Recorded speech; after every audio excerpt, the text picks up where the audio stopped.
Alô, gente boa! Estamos de volta com esse projeto da Itatiaia e da Ordem dos Advogados do Brasil, Seção Minas Gerais, grandes temas da sociedade. Recebendo hoje com alegria um conselheiro federal, o doutor Sérgio Murilo. Seja bem-vindo. É um prazer, Eduardo, estar aqui com seus ouvintes, com a turma toda que sempre acompanha Itatiaia. Doutor, além de conselheiro federal da OAB, o senhor também tem outro cargo lá da comissão. Comissão de quê? É Comissão Nacional de Saúde Suplementar. É uma comissão muito importante que ela trata de uma questão que é muito cara para a sociedade, que hoje a saúde suplementar ela abarca uma grande quantidade, milhões de pessoas, e é importante uma regulamentação e uma luta pelo direito desse cidadão, pela cidadania na questão de saúde. Ô, doutor, o advogado é lembrado na hora do sufoco. A pessoa entrou em parafuso, acha um advogado. É preciso dizer que a instituição da advocacia, ela é em si uma garantia dos direitos fundamentais difusos. Eduardo, eu vou dizer uma coisa: quando uma pessoa precisa de um tratamento médico, uma terapia, um medicamento, um tratamento de mais alto custo, ou ela tem uma doença rara, muitas vezes o sistema de saúde público nega a ela esse tipo de tratamento. Então, eu diria que talvez o direito mais caro do indivíduo, do ser humano, é a vida. Então, o advogado começa por essa proteção. Quando uma pessoa se sente lesada em sua liberdade, que eu reputo como segundo direito fundamental do indivíduo, é a liberdade depois da vida, é o advogado que salvaguarda. E vai pelo patrimônio, vai pela família, e aí se inclui, além dos direitos individuais, Eduardo, e aí é muito importante que a sociedade saiba disso, a função do advogado envolve também a defesa dos chamados direitos coletivos, que é de uma determinada coletividade, direitos políticos, direitos sociais e, inclusive, direitos difusos, aqueles que não têm destinatário. Exemplo disso é a questão ambiental, que é um direito difuso, e é função do advogado defender não a favor de uma pessoa ou de um grupo, mas a favor do planeta, a favor do que a gente chama de direitos difusos. Doutor, é direito e até dever de todo cidadão fiscalizar o que é estatal e o que é público. O promotor de justiça tem isso no seu cargo, mas todo advogado também tem essa preocupação? É uma preocupação permanente do advogado, especialmente no exercício profissional. Eu quero dizer que nós somos 1.300.000 advogadas e advogados. Desses, talvez 60% a 70% sejam militantes. E são fiscais permanentes, porque é importante frisar que, quando se fala em prerrogativas da advocacia, não está se falando em um direito do advogado, da advogada, está se falando de uma prerrogativa no exercício profissional. E quando o advogado está no seu exercício profissional, ele não está defendendo a si mesmo, ele está defendendo o direito de uma pessoa, de um indivíduo, de uma coletividade ou da própria sociedade. Então, daí a importância da advocacia como fiscal, em especial do Poder Judiciário e dos demais poderes constituídos. Quando há, por exemplo, um abuso do Executivo, é o advogado que vai tentar sanar isso através de uma ação mandamental, de uma ação civil, pública, de uma ação popular, enfim, das ações que são disponibilizadas na defesa da cidadania. Doutor, de uns anos para cá, o Supremo Tribunal Federal ganhou muita notoriedade. Hoje é muito comentado, porque a gente conhece mais e melhor os 11 ministros do Supremo do que os 11 jogadores da seleção brasileira, que é uma paixão nacional. Isso é bom, mas às vezes é preocupante. É importante que a sociedade saiba que na manutenção da ordem democrática, sempre que há uma sessão no Supremo, no Tribunal Superior Eleitoral, no STJ, enfim, em qualquer lugar, que haverá sempre um advogado lutando também, tentando fazer prevalecer os direitos de pessoas envolvidas nas questões, pessoas e instituições? Eu penso um pouco diferente quanto a essas luzes que são dadas a esses tribunais superiores ao Supremo. É de frisar que os tribunais eles devem agir de forma impessoal e, se possível, de forma silenciosa. Essas transmissões, com perdão da expressão, espetaculosas de julgamentos de clamor público, elas realmente não demonstram qual é a realidade. Então, por isso eu chamo de espetaculosa. Eu quero dizer que os tribunais julgam, às vezes, numa sessão, 500, 1.000, 2.000 processos. E um processo que é em repercussão nacional, fazem uma transmissão, muitas vezes ao vivo, e com votos longos de 3, 4, 5 horas. Então, talvez esse não seja o remédio adequado para a sociedade. E a advocacia está firme fiscalizando isso. O exemplo disso foi o 8 de janeiro, que foram tomadas medidas e a advocacia foi impedida sequer de ver os processos, os inquéritos que corriam. Pois é, isso aí dá uma conversa boa. Vamos primeiro para essa questão do televisionamento das sessões do Supremo, ou de outras cortes. Há muita gente que diz que os juízes nunca mais foram os mesmos. Há aquela necessidade, voz corrente, de aparecer. Um voto que poderia ser dado em 3 minutos é dado em 3 horas, rebuscado de expressões que quem está assistindo não entende. Enfim, isso é a favor ou contra? A transmissão, absolutamente contra, porque a transmissão ela tem sido feita muitas vezes por conveniência. Conveniência que eu digo é aquele julgamento que tem um grande clamor nacional, que tem um impacto social muito grande. E são feitas transmissões, muitas vezes com conflitos, conflitos de ideias e conflitos de interpretação de lei, e que o cidadão comum, em regra, é o que você falou, 90% das palavras que são ditas são rebuscadas e o cidadão comum não entende. Ele vai tirar dali um pequeno trecho, um pequeno flash, onde ele vai ver um ministro, muitas vezes, debatendo com outro, debatendo matéria jurídica, mas ele vai entender aquilo, os ministros estão brigando, e não existe isso. Ainda na esteira aí do glamour, essa história de ministro Supremo fazer palestra para todo canto e dar opinião sobre tudo a todo momento. O ministro que chegasse à mais alta coisa do país não deveria ter um compromisso de só falar nos autos?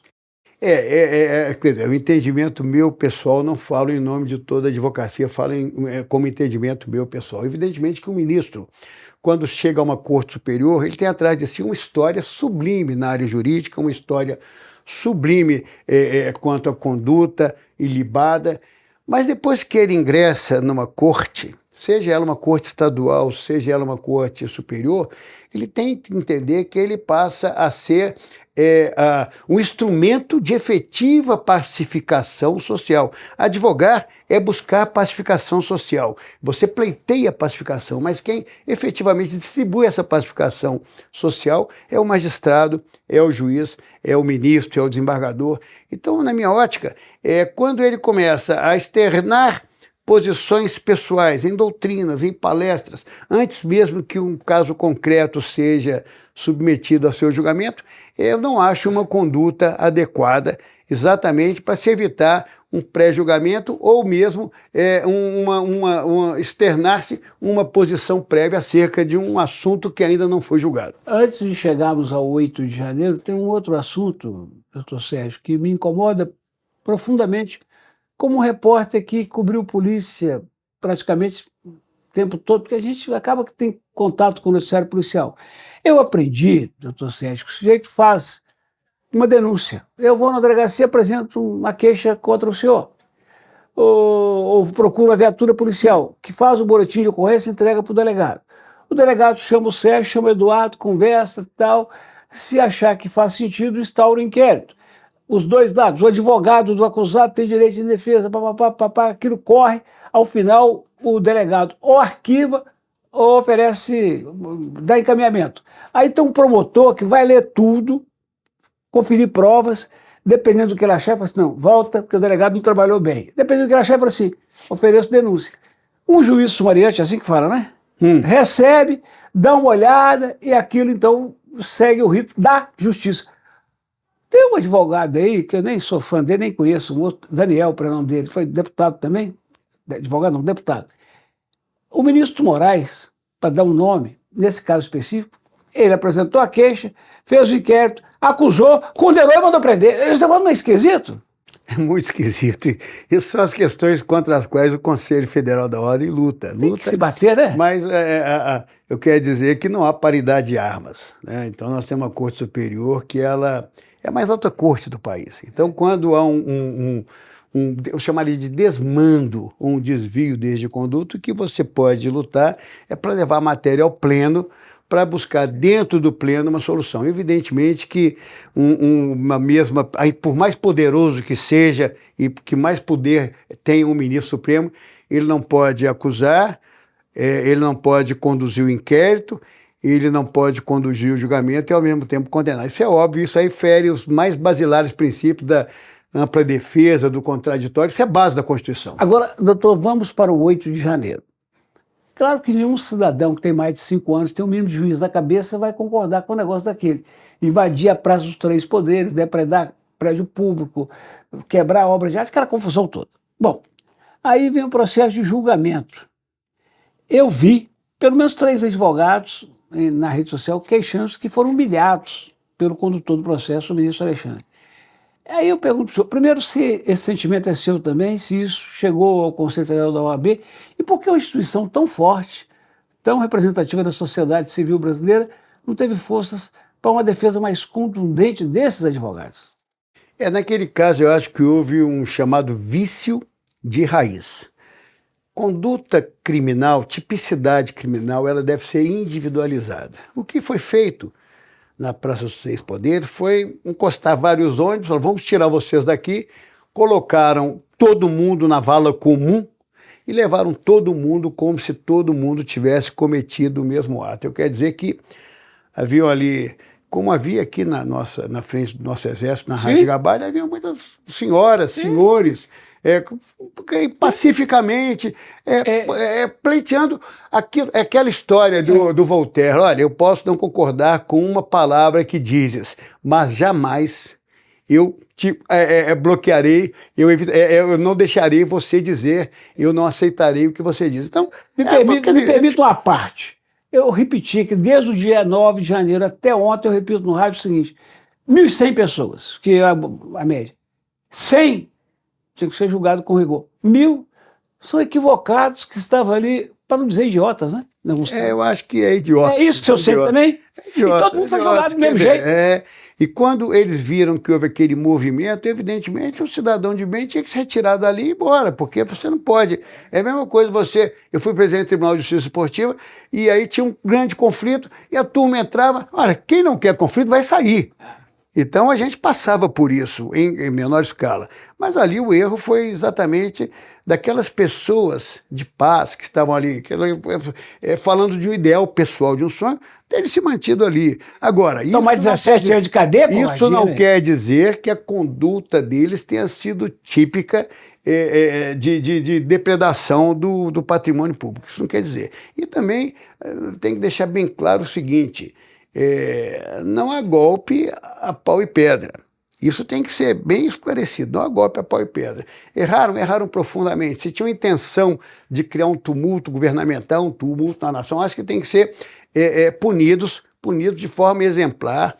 Agora, o que tem que ser feito é a tipificação da conduta de cada uma que ali estavam. Não é possível que nós vamos falar que mais de 1 milhar de pessoas teriam cometido a mesma conduta quando não há prova e não há elementos para essa conclusão. Quem sonhou com o golpe, difundiu, financiou, convocou, é uma coisa. Esse é um ato absolutamente reprovável e antidemocrático. Ele vai pegar 17 anos de cadeia.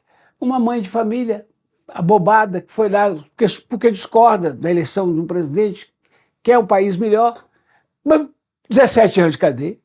É doido isso, né? É inconcebível. Aqui, vou aproveitar e falar de separação. E sem recurso, né? Sem recurso, né? Sem recurso. Não tem a quem apelar. Vamos falar de separação de poderes. A gente já teve dias piores aí do governo anterior do Bolsonaro, ele brigava com todo mundo. Hoje não é aquele jeitão dele e tal, mas às vezes as pessoas falam, Eduardo, mas tem uma confusão.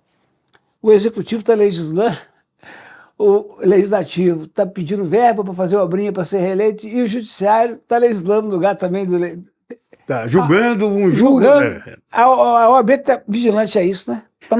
Eduardo, isso data aí de 1700, né? Montesquieu, quando ele desenhou a tripartição dos poderes, ele fez lá em 1700. Então, a sociedade, a humanidade já está bem adaptada a essa tripartição de poderes. E eu vou dizer uma coisa, o executivo ele tem um poder precípuo de administrar, o legislativo de legislar e o judiciário de julgar. Contudo, o executivo, dentro de limites estreitos, ele também legisla. Quando ele emite um decreto regulamentando uma lei, quando ele emite uma norma administrativa. O legislativo também julga, quando ele julga um servidor seu, quando ele julga uma questão interna. E o judiciário também legisla e também administra as suas próprias questões, legisla o seu regimento interno, por exemplo. Contudo, o que está havendo é um ativismo, em especial do Poder Judiciário, que quer se tornar um legislador. E quem legisla é o povo, e quem é eleito para legislar pelo povo é o Congresso Nacional. Então, o Congresso Nacional tem que fazer valer as suas prerrogativas de órgão efetivamente legislador para que o Judiciário legisle só aquelas coisas internas que lhe cabem, que o Executivo legisle só as questões internas que lhe cabem, mas que as grandes leis, que as leis que envolvem toda a sociedade, sejam feitas exclusivamente pelo Judiciário e aprovadas, quando, por exemplo, é uma medida provisória, pelo Judiciário. E os advogados, especialmente a instituição que os representa, a OAB, lutam permanentemente, primeiro, pelo controle da constitucionalidade. E dentro disso, como ferramenta para isso, a transparência, né? Isso aí nós não podemos aí negar, e a advocacia brasileira tem que reconhecer, na figura do presidente nacional, Beto Simonetti, o grande trabalho que foi feito. O trabalho que foi feito, por exemplo, na defesa das prerrogativas, que eu repito, as prerrogativas não são da advocacia, são da cidadania.